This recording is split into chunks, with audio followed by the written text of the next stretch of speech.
Alright battlers, welcome back to a brand new video. This is our first look at the Toxic Cup meta. We are looking at some of the best picks in blind battles, so get ready.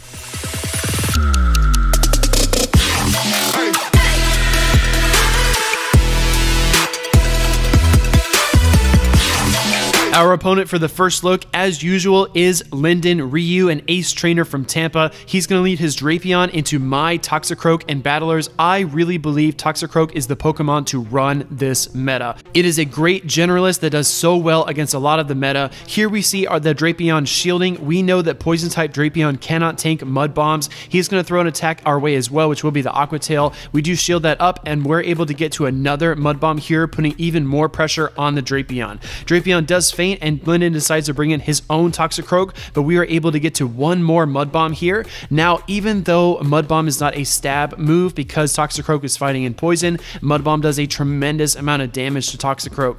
I'm unable to bring in Skuntank here because I don't want to get hit by a Mud Bomb, so I opt for my Ice Fang Hippowdon. Hippowdon's another Pokemon that I think is going to get a lot of play here, but I know a lot of trainers are running Fire Fang. Fire Fang's going to help you a lot against the bug types like Trash Wormadam, but for the purposes of this video, I wanted to show you Ice Fang as it has some great coverage against Pokemon like Flygon. So here we see our Skuntank going up against this Toxicroak. I know I can take one Mud Bomb, but I need to get to Crunch to wrap this game up, and that's exactly what we do. GG's to Linden in Game 1.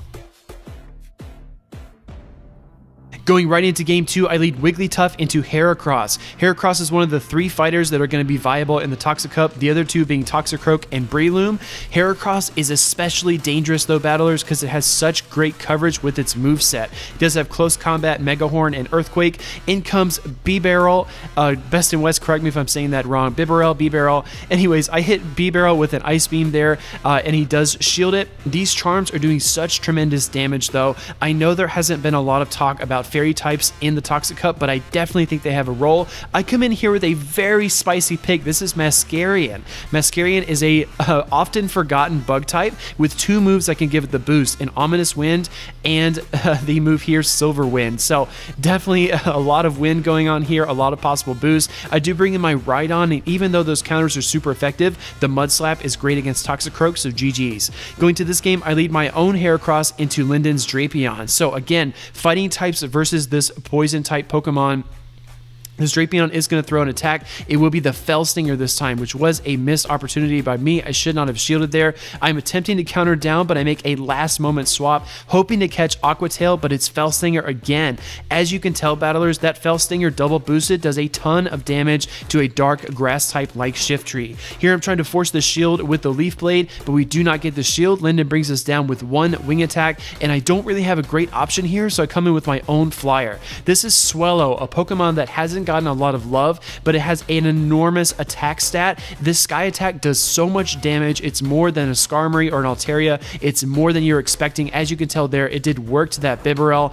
Now, my opponent still does have two shields. I bring in my Heracross here and fire off the Mega Horn. It does get shielded up, and being quadruple weak to flying, Heracross cannot stay in the battle with Golbat for long. I do fire off my Sky Attack there from the Swellow, and he's going to wing attack us down. Going right into the next game, I decided to lead my Gliscor into Forretress. We have not seen Forretress since the Jungle Cup trainers, but I think it has some very interesting play in the Toxic Cup. I'm going to go straight for the Earthquake here against Tentacruel because it would be super effective, but he decides to shield. I decided to bring in my Scolipede, not because it's a hard counter, but because I don't think there's a whole lot that Tentacruel can do to it to really hurt it. So this Scolipede is running X Scissor and Sludge Bomb. Neither of those are optimized moves, but as you can tell, because of the outrageous attack stat on Scolipede, it does a good chunk of damage to Tentacruel, although he puts an end to us with the Sludge Wave. So I do decide to bring in my Golbat here and attempt to wing attack down, expecting an Acid Spray here. I do not shield, and it is an Acid Spray,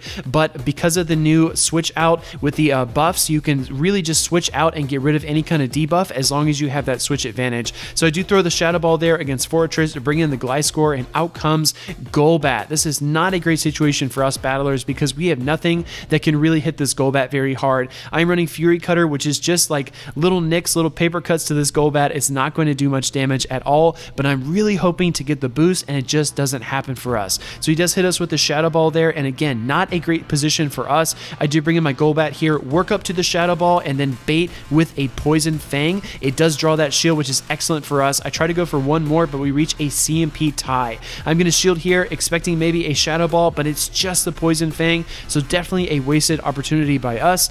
In comes the Forretress here, and he's going to throw an attack. I am expecting Heavy Slam here, and it is. Golbat is going to go down, and Linden takes this game. Going into this game, I lead my Ice Fang Hippowdon into Golbat, and this is going to be great for me. Linden is going to swap out into his Heracross, but I have a wonderful answer here in my Golbat. So even though Golbat is part Poison, and Earthquake does do super effective damage to Poison types, it is also part Flying, so it helps it resist those attacks from the Heracross. I definitely think Golbat has some very strong staying power in the Toxic Cup. This is a Purified Golbat as well, trainers, and I want to tell you this. I am going to do a feature video on Purified Golbat because I think it is superior to Shadow Ball Poison Fang Golbat. I think return on Golbat is an enormous asset. Shout out to Shiny Hunter Ben for showing me the ways of return.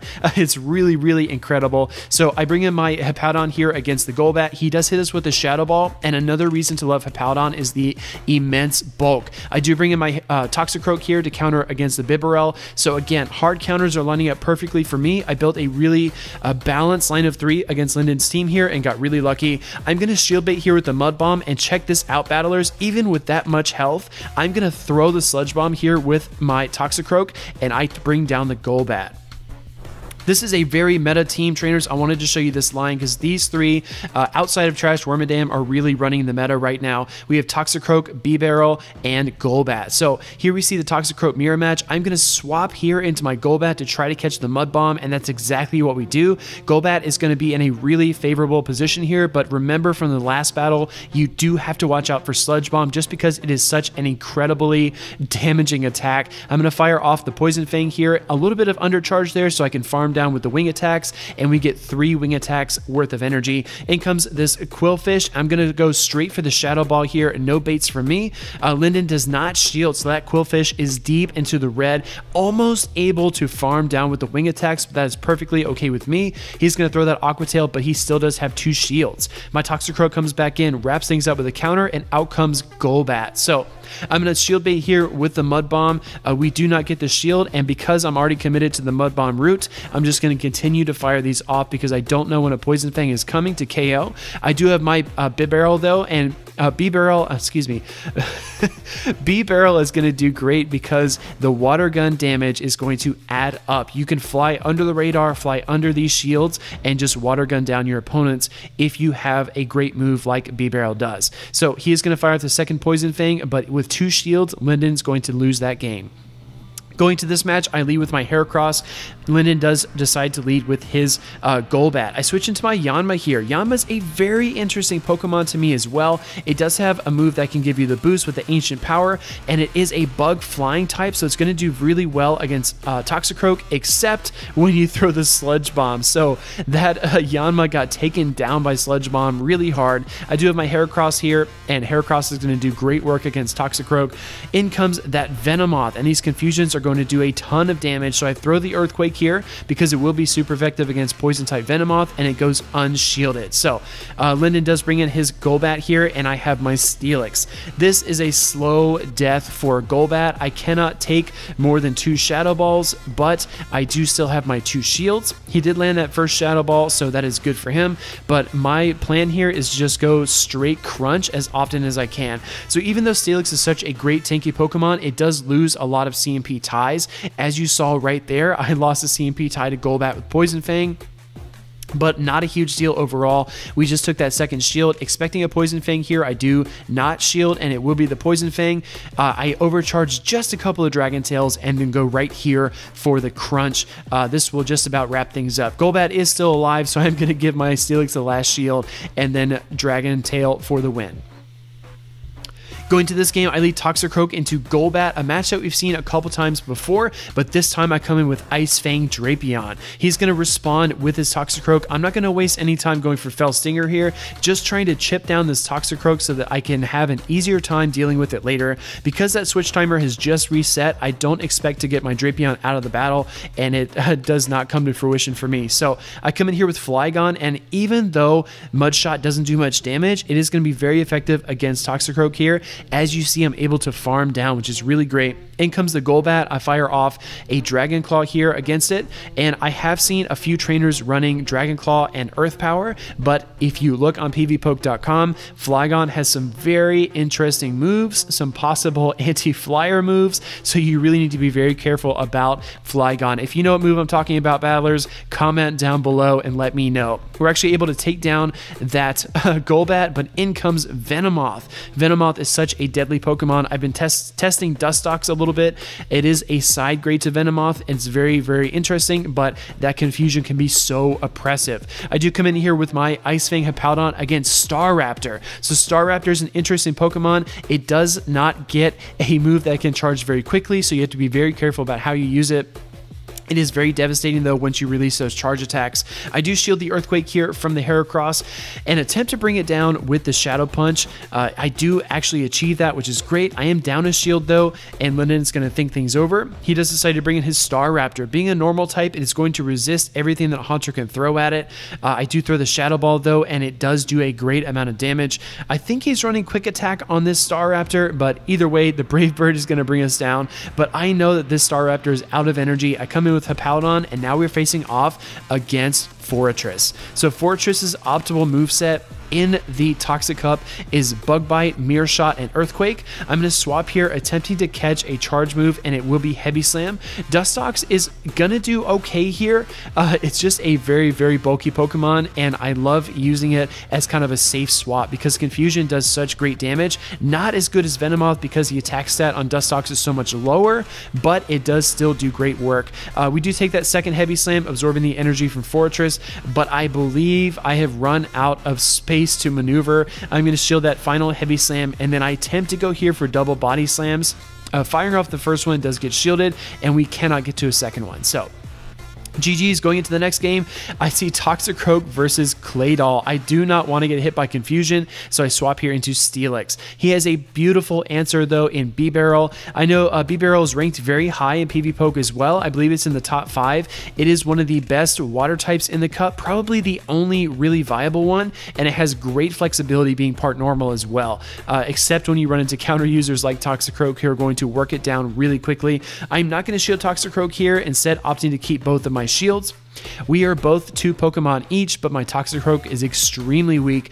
He's going to come in with that Claydol, and I come in here with my Dustox. His last Pokemon is Drapion, and as you can tell, battlers, this is not going to go my way. I do fire off the Silver Wind here, but we do not get the boost. I try to bring this game as close as I can, but again, this is not a great situation for me. He does boost his Ice Fangs there, which is going to do incredible damage over time to Dustox, and he is saving both of his shields. So he's able to Ice Fang us down. I bring in my Toxicroak here, and last dying breath, I'm going to shield the Fell Stinger, counter down the Drapion, but out comes this Claydol, and we know one Confusion is going to be lights out for Toxicroak.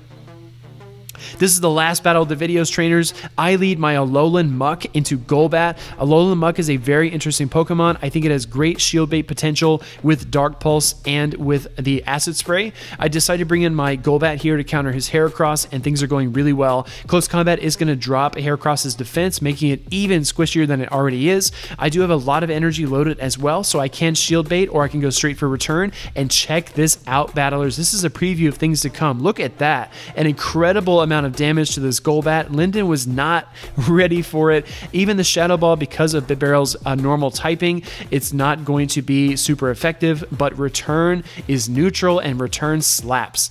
So we finally get taken down, but I have some great options here. And against this weakened Bibarel, I'm able to bring in my Alolan Muck. In comes the Golbat here, and I go straight for the Acid Spray. This is his last Pokemon, so I know he can't swap out. I set up with the Acid Spray, and I'm going to try to knock it out of the park with Dark Dark Pulse, and we take that Golbat very, very low. He's going to fire off a charge move here, and just playing it safe, I do not shield. It is Poison Fang, and we get to one more Dark Pulse to wrap this up.